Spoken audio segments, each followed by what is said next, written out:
Hey you, it's me, MK, welcoming you to my little corner in the Shadow Realm. And Season 2 of a painfully mediocre and soulless reboot had a bad start before its release.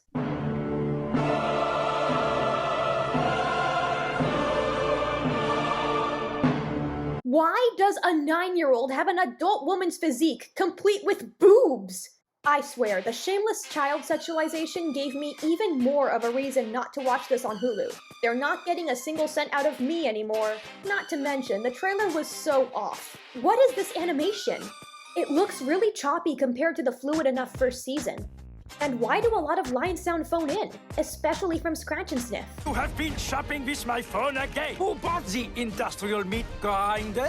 By all accounts, the delivery falls flat. Anyway, I'm getting too ahead of myself. Let's rewind to the beginning. For those who live under a rock, Animaniacs 2020 is a reboot of the 1993 show Animaniacs, my favorite show of all time. The original Animaniacs is timeless, hilarious, and an affectionate time capsule of 90s pop culture with plenty of lovable characters and a totally insane toon trio of poster children.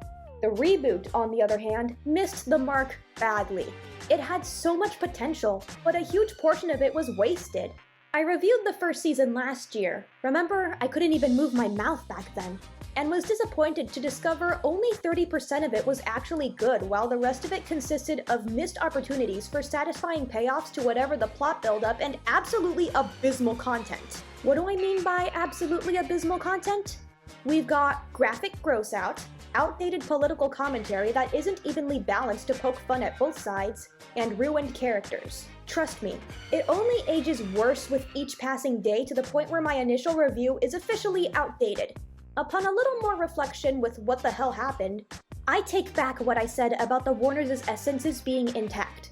Dot has stolen Yakko's identity with a heavy dose of misandry under the guise of being a stronger female character. It's a he, I'm busy. Never mansplaining. I don't need a mansplaining song about manspreading. Now woman up. That's why the right man for the job is always a woman. Shut up! Shut up! Yakko is reduced to a canonically insecure blank slate, and all three of them struggle to achieve victory against their enemies instead of being unstoppable forces of chaos. They have been stripped of their power, are scared of woman CEO, and would rather demand the enemy stop what they're doing like angry Karens rather than drive them insane with lighthearted toony shenanigans. First impressions are everything, and Animaniacs 2020 failed to make a good one. Yes, there were some great episodes, especially on Pinky and the Brain's end, which somehow turned out way better than the Warner skits, but they were very little and in between. Like I said, only 30% had the good stuff, so the bad outweighs the good.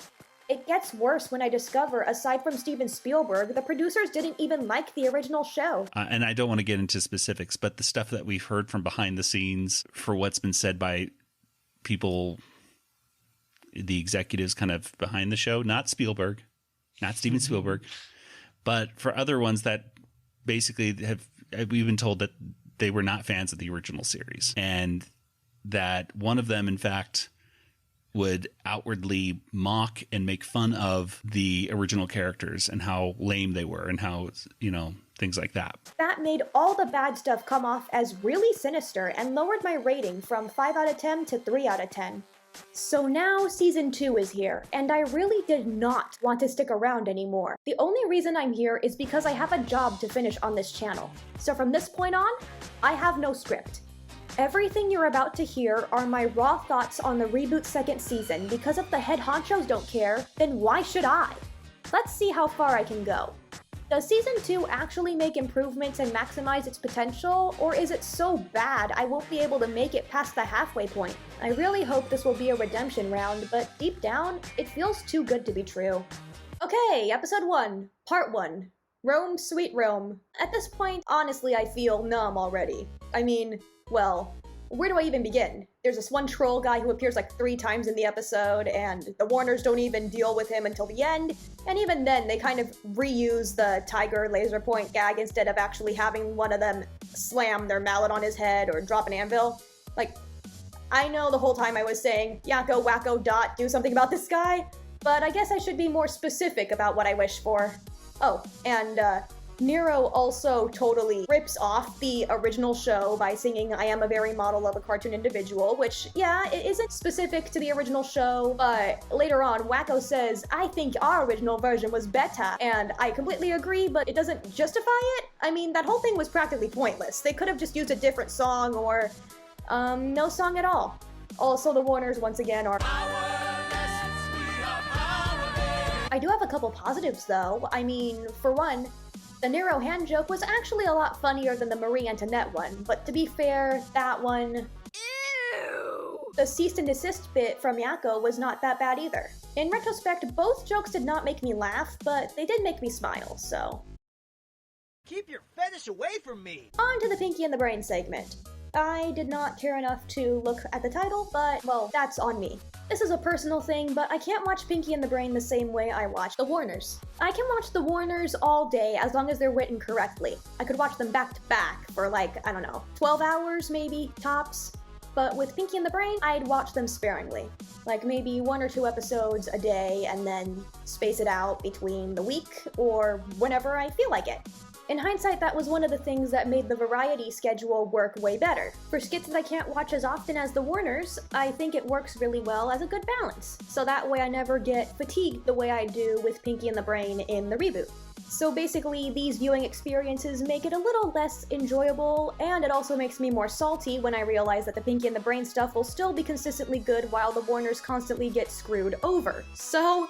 yeah, I think you can understand my frustration here. Back to the episode itself, it also makes me feel numb.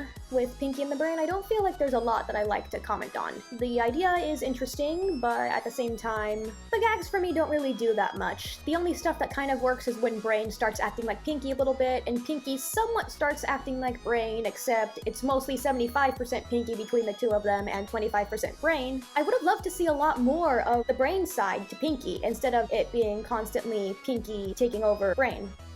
And now on to Now Loading, where Wacko keeps waiting to play a game, but there's a lot of things that get in his way. This had the potential to be funny, but it's bogged down by the fact that the facial expressions are not exaggerated and over the top. They're actually pretty underwhelming, so I'm not really laughing that much. Okay, I actually got to the part where he's scrolling with a giant muscle. Okay, that was actually really funny. I love that. But why couldn't they do that for the entire episode? That's my issue. This has also gone way too long. I feel like they should have cut this in half. Or go all out with over-exaggerated reactions. Not counting that eyeball popping out, because that's actually kind of very, gross. But not intensely gross, so I guess that's a step up from what we've gotten before. The ending did not satisfy me whatsoever. I feel like that last reaction with the old man Wacko and the long beard and his head just popping off of his head with an explosion feels more like a whimper than an actual bang, and that's actually a perfect way to summarize this season 2 premiere. It feels so okay, it's average. It's better than all the episodes where Dot kept making I hate men comments, so at least I can give it that, but at the same time, it was really boring. Episode 2. Now, this one is one that I really wanted to look forward to, because on paper, it sounds like a good idea. So basically, the Warners get harassed by spam, and that's what it says in the actual description. But the wording is what throws me off, because, you know, I don't want them to be harassed 24/7 in every single episode they're in, because, you know, I don't like it when the exception becomes the norm, which is one of the biggest problems of the show. Like, look at the Fuzzy Heads and Balonian Kids, that kind of episode. They are becoming the norm in this, while exceptions are episodes like, per se, Hooked on a Ceiling and Taming of the Screwy. So I'm really hoping that this is something where the Warners out-harass the spam. So let's see what happens next. In a pleasant surprise, Please Submit has Nora getting more attention. I'm really excited about this because I always felt that Nora had a lot of potential, but they didn't use her that much in the first season, and she never bantered with the Warners outside of the first episode, which was a huge letdown, so at least there's something to look forward to in this episode. I like her. The glove gag is really good, I like that. And of course he sends it in Keyboard Smash. Oh, great. Here we go. But do you guys think it's funny to have the Warners be tortured every episode like this instead of them torturing their bad guys? Because this isn't funny, I'm sorry. And I know that technically the Warners aren't the most logical creatures either, but how did this spam thing get out of the computer? I mean, if anything, I would have preferred it if they get inside the computer instead of the ad coming out to bother them, you know? That would have been so much better. Plus, it would have been a really cool way to explore a new environment and go all kooky and kind of do what Deltarune did, actually, when they made the cyber world. I would have loved to see that, as well as just turning the episode into a whole video game parody. That was one of the ideas that I would have loved to see in the reboot before I knew it was going to be subpar. And then they give up. Great. At least the pixelation looks pretty, I guess. And they get attacked again! This isn't funny. This is not funny. And of course, Wacko falls for the, oh, there it is! That's Glitch Wacko. Thank you, I hate this. Why don't they even use their mallets or anvils against these things? I mean, if they're attacking them, you might as well fight fire with fire instead of just run away. Who cares what the sensors say, you know? Stop running away! Fight back! What is wrong with you? Okay, now I get what they're doing. They're not trying to be funny. They're actually trying to be horrifying, which is not what Animaniacs is. Like, I feel like this could work if it was a different show, but the problem is we're working with Animaniacs, where the main goal is to, you know, be funny and let these 3 kids who are, you know, weird toons, let them cause chaos everywhere and be nigh unstoppable. Like, sure, they can be insulted or knocked down, but they can just bounce right back as if it's nothing.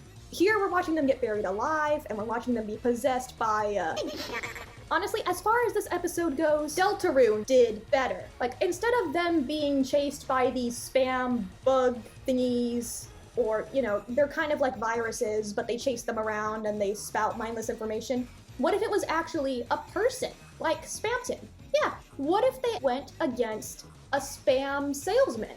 And they had to deal their way through, just like Chris did, making deals to get what they want, and they just out-deal this big shot with catchy music in the background, too. I would have preferred something like that for Animaniacs over the horror fest that we actually got. Since, just like what happened in the first season, I'm sorry that I keep repeating this, but it reiterates the problem that the Warners can't be themselves. They're trying to change it into the opposite of what it is. And I can't stand for it. The worst part is that they have so much potential with the ideas they come up with, but they never take it in a way that feels satisfying. Just like season 1, and just like the episode before it, Please Submit had a really good idea, but they did nothing with it. I want Warner content that feels like Warner content, but they just won't deliver. Now on to the Pinky and the Brain segment, the flawed couple. And we get more Nora. I actually kind of like this. She's kind of like a good balance between plots and the Warners, where she can be crazy when she wants to, and she actually has a lot of good potential for banter still. So I'm hoping that if I ever reach that episode where she and the Warners contact each other for a longer time than they did in Bun Control or in the first episode of the series, I hope it's actually good. Like, I genuinely think Nora would be a cool aunt figure to them. That is, after she actually finds the way to respect them, of course. And there's an I Love Lucy reference for Pinky and the Brain. I actually really like that. And the set spontaneously combusts. That's pretty good. Although, I'm not even finished with the episode yet. I just finished the I Love Lucy skit, but I have a feeling this is... Oh, okay, so now we're with the Brady Bunch parody. Not bad. I like all the hair that he has. That looks good on him. Okay, but...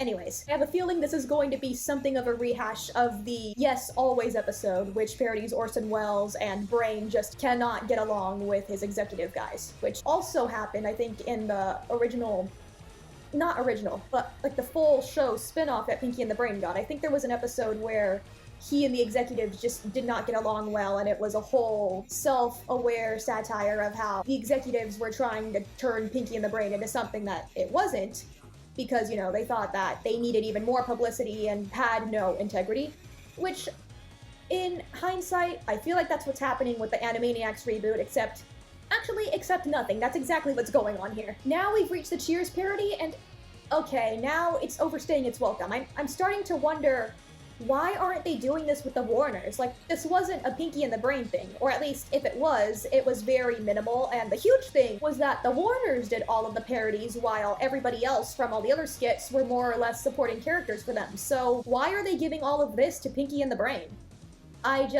I don't understand.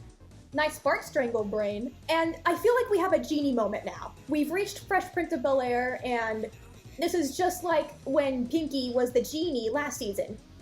This doesn't feel like it should go to Pinky. This feels like this should be a Yakko moment. Maybe I was too harsh on Dot when I said that she kept stealing all of Yakko's personality and bits. Turns out she only steals most of them, and Pinky is her partner in crime.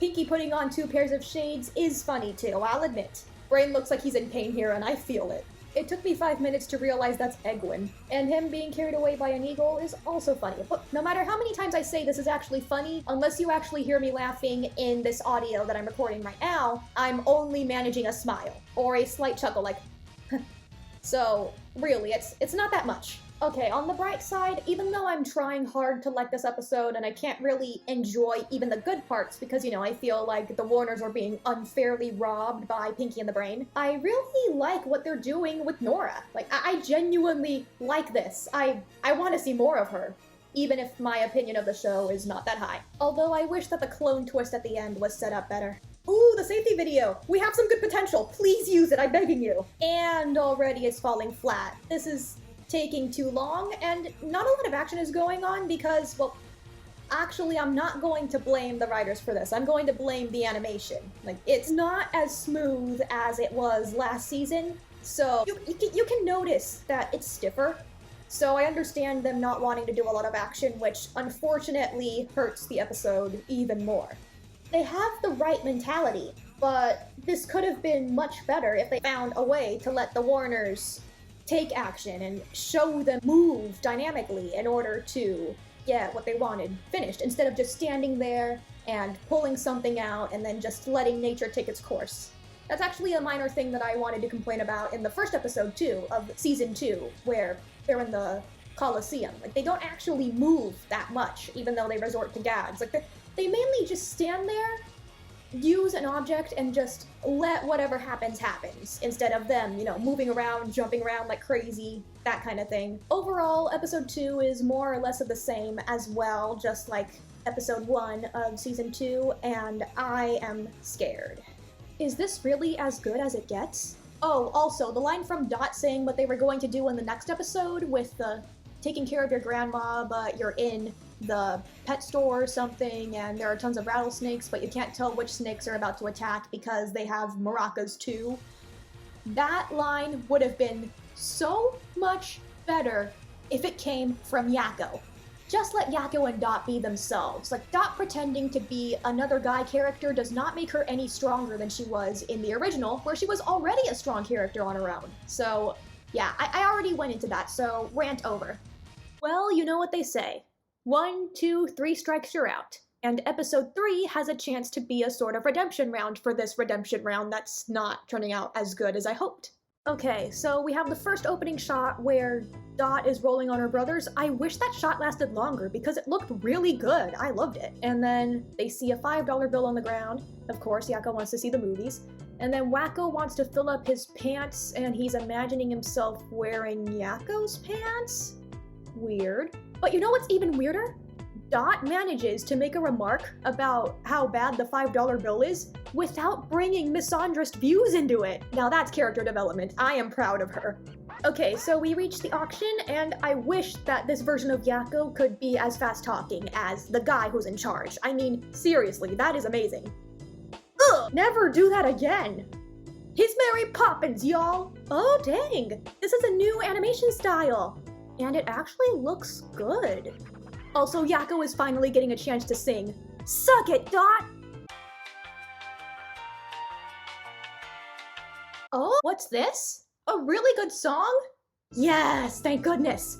Okay, so basically I just want to say one thing with the season 1 video. What happened in that one was I took a brief look at the songs, and looking back on it, I feel like my opinion of them aged poorly as well. I mean, I did mention that, like, they did have bangers, like To Be Like Me and Suffragette City, but it was also really underwhelming because the vocals themselves were not very good, and not to mention the lyrics did not sound zany at all. But here, you have zany lyrics, a catchy beat, Yakko sings a lot of it, which is really good, and his harmony with his siblings is on point.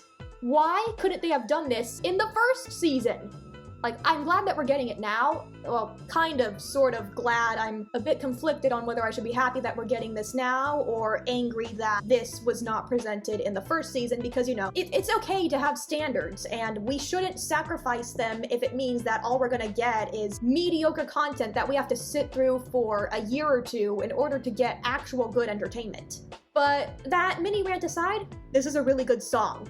Well done, Animaniacs 2020. You kind of surprised me. I told you not to do that again! And once again, we're back to normal. This is exactly what I was afraid of. Pinky in the Brain segment now. Run, Pinky, run. Okay, I'm gonna be honest. I'm kind of surprised that Pinky is not more concerned for Brain until after he hears the snake thing. Okay, 60 minutes or 1 hour. That's funny. Oh, okay. I see what they're doing here. Too bad it's kind of boring, so moving on. Hungry Hippos, but with coins? Not bad. Oh, yeah, I forgot to mention, we're now on the Warner episode again. So this is something that's been bugging me since the trailer came out. The industrial meat grinder joke feels like it's supposed to be a joke, but it's not actually a joke. They just forgot to give a good punchline. Who bought the industrial meat grinder? What? Here's what I would have done. So keep what Scratchy was saying about "Zid who bought the industrial meat grinder," but then switch Yakko and Wacko's positions. So Wacko is the one eating the meat, while Yakko is the one putting the ham down. Change the shot entirely. Like, just zoom in on Yakko's face and he's like, "What's that? I didn't hear you over the sound of my industrial meat grinder." And then as he says industrial meat grinder, zoom out and you see Wacko eating the food. There, easy fix. Now the joke actually does have a punchline. Why are they scared? I feel like they would be more confused if anything. Okay, I really like that they got scared by his foot. Now that is good. That gives them a good reason to be scared. Kinda like Take My Siblings Please, where Dot is not scared of the monster, but she's scared of his awful, awful hairdo. On another note, I really like that Nora and Scratch and Sniff work together here. You can see in full display how she can be just as zany as the Warners, so she's not really above it all. I do kind of wish that the Hamburg Tickler monster, though, was not actually real, and they panned out to show that after Scratch and Sniff and Nora escaped, it was the Warners who did it the whole time. That would have elevated this a little bit higher. So episode 3 has some really good things to offer. Unfortunately, I still feel the same way as I feel for episodes 1 and 2, because although the Warners skit improved ever so slightly, I still don't forgive Dot's monkey paw. That was disgusting. It was now Pinky and the Brain's turn to suffer. Even though I don't care about Pinky and the Brain as much as I care about the Warners, I just want to see good content all around. Like, why do the writers need to feel like they have to sacrifice one for the other? Technically it's better, but it's still on thin fucking ice. Can I just take a moment to say, I've survived this longer than I thought I would? And now for the cold opening? It's satisfying to watch. What else can I say? The orchestrated version of the theme song also works well in increasing these satisfying values, so yeah, I think this might be one of the best things that I've seen so far in Season 2. That is to say, not ruined by unnecessary gross out. So, cold opening aside, you know, Dot really shouldn't be saying that she's being driven mocha chakalaka. She should be driving other people mocha chakalaka. I've known little Spanish Norita for 5 minutes and I already dislike her. Finally, this is what I wanted. I wanted to see her and the Warners banter with each other. But I feel like the Warner should have been the one who made the deal instead of Nora. This is just a minor nitpick because they never really had any clue what was going on with, you know, that raging diablita that Nora has for a daughter. But still, I feel like once they found out what was going on, they should have been the one to make the deal because, you know, Nora is kind of zany like them, but she's also tightly wound like Plots, and she doesn't really want to lose her cool, so it would take them to sell her. Still, this is a minor nitpick technically, because I still like what they did regardless of this. And considering we're talking about a show where stuff happens and even though it has a lot of potential, it goes nowhere in the end, this is actually a good sign. Ugh, Cora, I don't like you. Oh no, not the auto-tune. It doesn't sound bad, but I don't like it when it comes out of the Warners. And there's the moment you can tell that the animation really degraded in quality. Okay, I really like the small bit where Dot gets angry at Cora and she's like, "You're talking to Princess Angelina Contessa Luisa Francesca Banana Fana Bobesca III." But afterwards, where she's totally trashing Korra's party and she's telling her off for not liking everything, I feel like that's more Yakko's thing, once again. If Yakko had stepped in to tell her off, just like how he told off Howie Turn in the original, because this is basically what's happening here, except with the wrong character. The party getting trashed isn't necessarily funny, but I do like the way it looks. Ew, why would you give six-packs abs to an 11-year-old? I kind of sympathize with Korra now because, you know, that's typical Sweet 16 troubles, but she's too atrocious. Sorry, Korra, you don't have my sympathy. And I'm not really a big fan of Dot comforting Korra either. Like, did this really need to turn semi-sentimental? I mean, I can get it if it was supposed to be funny, and I guess it's kind of funny, but they're playing it straight. In hindsight, that was also why the second episode failed, because with the Warners being harassed by spam, it was all played completely straight and completely for horror. On another note, Yakko's, voice lines, they kind of sound like they were recorded in bad condition compared to everybody else's in this particular episode. It looks like they're actually trying this time, but at the same time, when it comes to the Warners, it still feels kind of vapid and shallow. On the one hand, I am really glad that Dot's not completely being sexist against men, so that's a good thing, I guess. But I feel like if the Pinky and the Brain segment and the next segment that comes after this, whether it be the Warners or some other characters, if it doesn't wow me, then yeah, I'm done. I'm done. Pinky sounds like a cheese grater. I've heard him sing better than this. Even if it's supposed to be bad singing, it's not supposed to hurt my ears. The gist of it is that Pinky is trying to be an influencer, but it's boring. Still boring. And this is also another moment where I feel like they're giving Pinky and the Brain material that should have gone to the Warners. I would have loved to see the Warners take on trying to be an influencer, aside from Bluth from the previous season. They would have sounded a lot more self-aware and tongue-in-cheek about it, and I genuinely would have loved to see what they would do. Like, what if Dot ends up having a hidden talent for ASMR, and then there's a lot of vlogs where they're basically normal vlogs, or they act like it's normal, but a lot of crazy things are happening behind them, like stampedes and fires, and they're just playing it off like the typical family vlog. That would be really funny to watch. In the end, I think that's the show's biggest flaw, because there's so much of what could have been, to the point where what we actually got is, it just can't compare. Sure, I'm supposed to be happy with what I have, but I'm only happy with what I have when it's good. I don't like Pinky in this one. He's annoying. I like the guy announcing the lottery, though. It's funny to see him reach his boiling point. Okay, nothing came out after that, and at this point I'm exhausted, so yeah, no, I am not going to watch the rest of the series. Well, okay, that's actually a lie. There's one more episode I want to talk about that I've seen bits and pieces of. It's a Duck Amuck parody with Yakko replacing Daffy as he's being tormented by an animator, and I've seen what happens in it, but I am going to watch the episode itself before I do my conclusion, because I just want to make sure that I don't give out the wrong impression. So, I'll see you when I come back from watching the episode. And I'm back! Yeah, this is terrible. Nothing works. Except for when he tries out Wacko's voice and tries to be a beetle. That's actually good.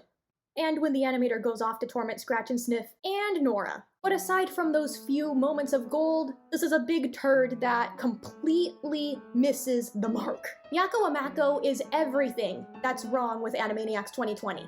It's not funny, Yakko's reference pointing out is very lazy, and he actually speaks the truth. He too knows that getting his personality and routine sucked away by Dot has left him into a hollow shell of who he really is. But you know what solidifies this as all of my problems with Animaniacs 2020 even more than episode 2, and even back to the first season where you have episodes like Bun Control? You know what makes this stand out as the episode that points out everything that I hate about this show?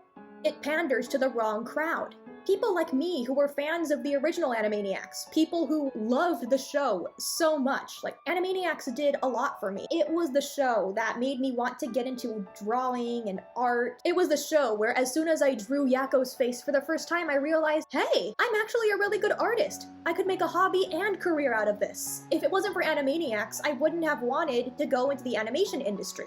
So seeing a show like this, a show that means so much to me, getting badly butchered just to please a different kind of audience and going out of its way to alienate people like me, I can't forgive the people who hated Animaniacs so much that as soon as they became involved in the reboot for Animaniacs, they decided to go out of their way to screw up the show as much as possible, and doing so in a way where people would still eat the stuff up. You can keep eating the stuff up, but I don't think that these guys are worth your money. They're not worth your Hulu subscription. If they're not aiming to make a show that's a love letter to Animaniacs and make the people who were fans of the original feel blessed that Animaniacs came back to them, who are they pandering to? I'll tell you exactly who they're pandering to. They are pandering not just to the social justice warriors and people who are interested in politics if season 1 is to go by anything, but they're also pandering to the people in the fandom who love to take the Warners and hurt them. Angst is great in fanfiction. Well, at least as far as Animaniacs goes, because in other stuff that I've watched, yeah, I can take some angst. The fanfictions are good. They're not my cup of tea most of the time, but the few times that I've gotten curious enough to read through them, I like what they did. But even if I liked them, I acknowledged that it could never work in the actual show. Like, Yakko is about to knock some sense in the animator who was torturing him, when suddenly the animator is like, "Oh no, Yakko, have mercy on me. I have such a hard life that I have the need to take it out on you because torturing cartoons is the only outlet I have. Oh, by the way, you're also my favorite character."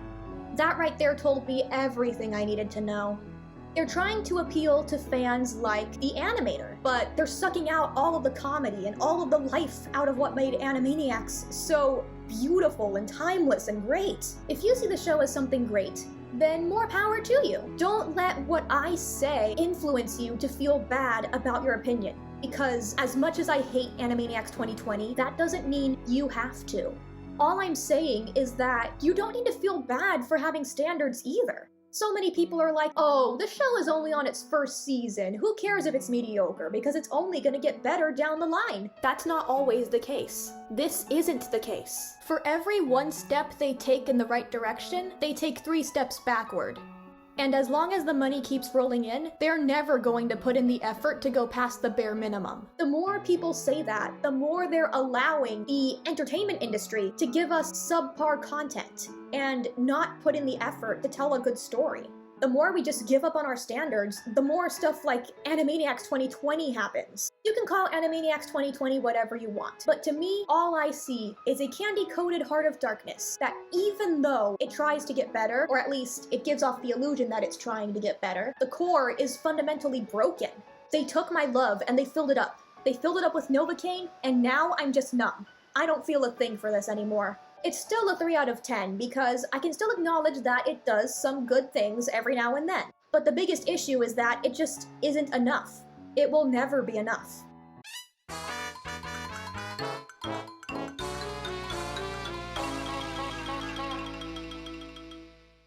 So folks, there you have it. That's my opinion on Animaniacs 2020. Season 2 couldn't make anything better, and at this point, I'm just exhausted. Season 3 has already been confirmed to be in the making before Season 2 even came out, and if you want to watch it, go ahead. Just don't ask me to watch it, because I can't sit through any more of this. I deserve better. You deserve better. We deserve better than stuff like this. Like, comment, subscribe, and next time you see me, I'm going to be reviewing something worth praising. Good night, everybody!